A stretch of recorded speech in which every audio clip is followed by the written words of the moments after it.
Hello chess friends and welcome to Zadov's chess channel and welcome to the Lindores Abbey Rapid Challenge in 2020 finals. It's again Hikaru Nakamura against Daniil Dubov. In the first game Hikaru took the win with the black pieces, so it was I think a shocking moment for Daniil Dubov. He played really a huge blunder in the middle game, got punished by Hikaru, and Hikaru has now a comfortable situation on day one because he's now playing with the white pieces. And let's see now also this second game. So e4 played by Hikaru, we have e5 and knight to f3, we have d6, the Philidor defense. The main idea in the Philidor defense is to play sometimes bishop to g4 and create sort of a blocking system on dark squares, but d4 is still a common theory. If you try bishop to g4 immediately, then you get first d takes e5, you would be forced basically to take first a knight, bishop takes f3, queen takes f3, and after something like d takes e5, bishop to c4.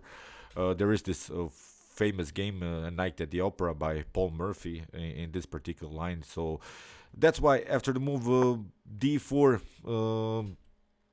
here Daniil Dubov took e takes d4. After knight takes d4, we have knight to f6 and now knight to c3. Okay, what White has, of course, is this very nice knight central control with this two knights and also this advanced pawn. Black has some troubles to develop here the dark square bishop. Still, it is playable for black, but I don't think that the Philidor is often played now in this top grandmaster level. In the game bishop to e7 and now bishop to c4, so it's much more easier I think for white to find the best next move. In the game castling was played by Dubov and castling also by Hikaru. c6, the idea is of course to create sort of a flank attack, b5 b4. This pawn would be very useful in order to create some space on the queen side. That's why here Hikaru played first rook to e1. We want to counterattack in the center. The main idea to crack the position here in the center is to play the move e5. So because we have a good control of the center with our pieces, so this pawn breakthrough in the center is possible. In the game a5 was played by Daniil Dubov. Now with ideas b5, if you play b3, then the position, the bishop on b3 could be locked with potential a4 moves. So that's why Hikaru blocked the queen side with the move a4. We have knight to a6. The idea now is of course to play knight to c5. That's why this a5 move was very useful also by Daniil Dubov in order to support the knight. Then b4 couldn't happen and we could attack further against this e4 pawn. And in the game we have bishop to f4 played by Hikaru. So Hikaru develops the pieces on the most natural squares, knight to c5 and now knight to b3. We don't like this knight on c5. It creates some kind of an activity. And also another idea here for black to proceed is to push here the pawn on d5. So that's why knight to b3, very nice move, which attacks the knight on c5 and also prevents this d5 idea. So in the game knight to e6 was played and we have bishop to g3, g6. The idea now is to play in sort of a Pert style, rook to e8, bishop to f8, and then maybe bishop to g7, get use of this diagonal. But what I never liked about the Philidor is this weak d6 pawn. So you have always troubles. There is something going on always around this d6. Either white will attack immediately this pawn with queen to d2, rook to d1 ideas, or white will crack the position, as I mentioned, with potential e5 move. So here e5 immediately played by Hikaru. Very brave decision. After d takes e5, we have bishop takes e5, queen takes d1, queen takes d1, and now rook to d8. Here Daniil Dubov is trying to compete somehow on the d file. He wants to simplify the position, but Hikaru is not allowing this scenario because if you have noticed, white has a better activity. So when we have a better activity, you don't want to trade many pieces. We want to stay with the pieces on the board. After the move knight to d4, Daniil Dubov played knight to e8. And okay, what to do now from white's perspective? Here Hikaru played, I think, on a very natural idea to create a weak pawn and a weak square, which isn't a bad idea in chess. It is maybe a more simplified line, but it's a good idea, I think. After knight to e6, you see we have bishop takes e6. Okay, Daniil Dubov finally developed his light square bishop, but after bishop takes e6 and f takes e6, we have a new position, which I always like to call this positions I cannot lose this one. So basically, white cannot lose this game. The black can only hope for a draw because black in this simplified line has this isolated pawn and also some weaknesses here on f6 and d6. So that's why here Hikaru played immediately knight to e2 with ideas to play knight to f4. Then this e6 would be really something that Daniil Dubov has to take care of. So that's why bishop to f6. Another simplification idea. Not a great game here by Daniil Dubov, I think, to go in so many simplified lines. Here after move bishop takes f6 and rook takes d1 was played, rook takes d1, and now knight to f6. I have to admit I was expecting more of Daniil Dubov now so far in this finals. I really don't like now, didn't like his style in this finals, going into the simplification lines too much here. After the move knight to f6, Hikaru plays a very good move, f3, preventing this knight to come on this very active square e4, and we have king to f7. Knight to f4, you see it's very easy now for Hikaru to find the best next move, and we have e5, which was basically not so good. Basically, maybe the better way is to proceed with rook to e8, maybe protecting this e6 pawn. But Daniil Dubov pushed the pawn on e5, and we have knight to d3. You cannot cover with the king because you get then rook to e1 and then followed with f4. It's very, very dangerous. So you see, Hikaru played on the simple idea to create this isolated pawn, played simply attacks against this isolated pawn. Not something special, but Daniil Dubov, we have to be honest, allowed him to make these moves. Here, after the move rook to e8, we have rook to e1, and now e4. You don't want to take, of course, because you're basically inviting your opponent's knight into the game. Here, Hikaru played on a better idea, knight to c5. Great move here that Hikaru found, because if you take here, you could take maybe the pawn, but we get simply first rook takes e8, after knight takes e8. We don't want to take this pawn, we want to take this pawn, and then after that pawn, and then we would have a 3 versus 1 situation, which is basically a winning endgame here for white. So that's why after the move knight to c5, b5 was played by Daniil Dubov, but now knight takes e4. Here Dubov simply loses a pawn. Knight takes, rook takes e4, and you don't want to take, of course, the rook, because if you take, then after f takes e4, we would have a position in which white has a completely winning endgame, because white has this extra pawn. So here, in order to make maybe a draw, black needs to stay with the rook on the board, tries rook to d8. We have a takes b5, c takes b5, and now king to f2. Rook to d2, another problem we can cover. So Hikaru calculated this very, very well here. Rook to d1, and now king to e3. We want to play more actively with our king because we are now in an endgame stage. King to e6, and now c3. This rook is, of course, first of all, the defender of this second rank. We don't want to lose pawns on the second rank.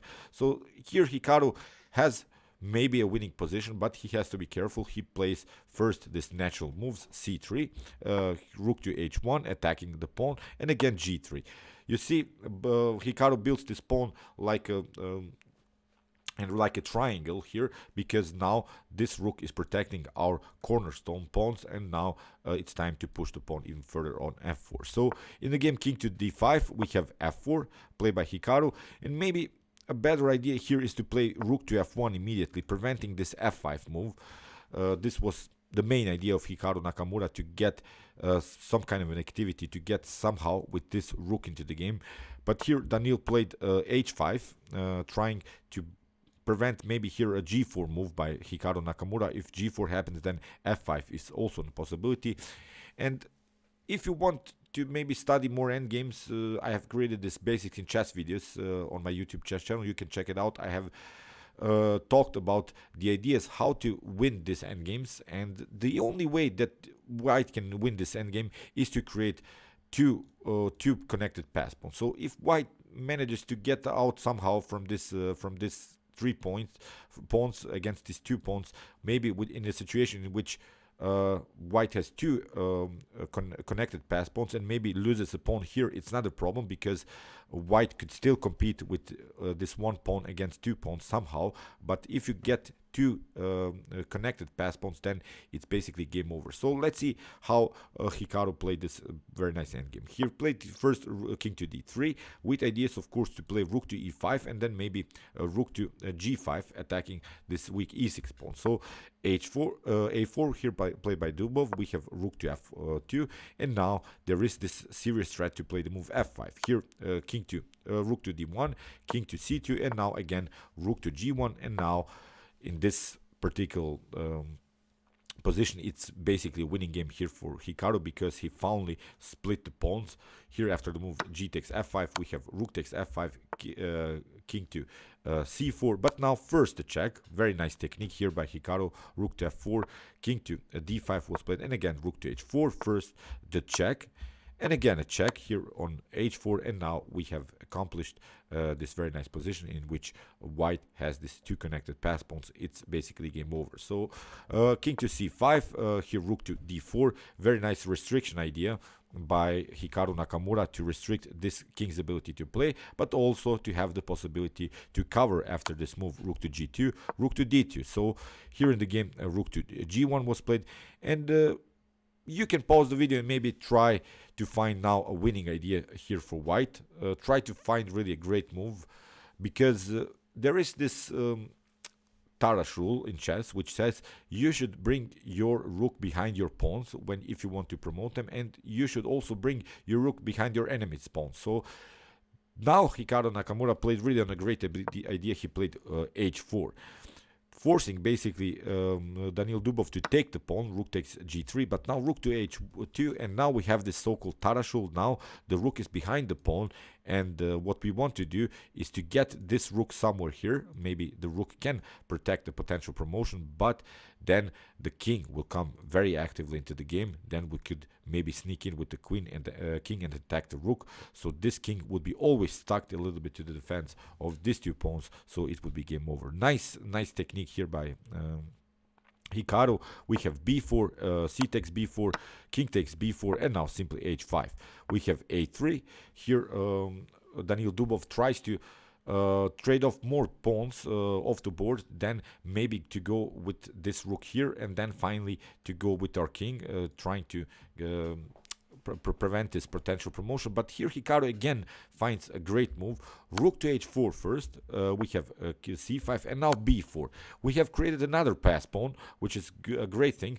Basically the king and the rook cannot cover these two pawns on both sides, so they're really far away from the action, and that's why this move b4, really great endgame technique. As I said, king to b5, and now finally h6, because this king still can catch up with this pawn. We have rook to g2, and now king to b1. Here king to a4, and simply h7. Here a potential a2 doesn't bring you so much, because we'll simply play here king to a1. If you try king to a3, then you get first a check, and then we'll promote simply. So if you try the check, we simply take the pawn. So nothing can happen here to white. It seems that maybe Hikaru ran into a checkmate problem, but not here. After the move h7, we have rook to g1, king to c2, and here rook to g2, king to d3, and in this position Daniil Dubov resigned. So again, I don't think that Hikaru played really an outstanding game, but he punished his opponent. He created a weak pawn, played simply onto that. Congratulations, great win again by Hikaru. He deserves to lead now in this match game with the result 2-0. Daniil has to improve in order to make something happen. So far, it's Hikaru's game so far. So, okay, I hope that you enjoyed this game. Meanwhile, you can watch my other commented chess games so far from this final. Here is the link, and you can also watch my best chess games of all time if you want to see the best chess games that have been ever played in chess history. See you soon with some more videos, and chess is the best, of course.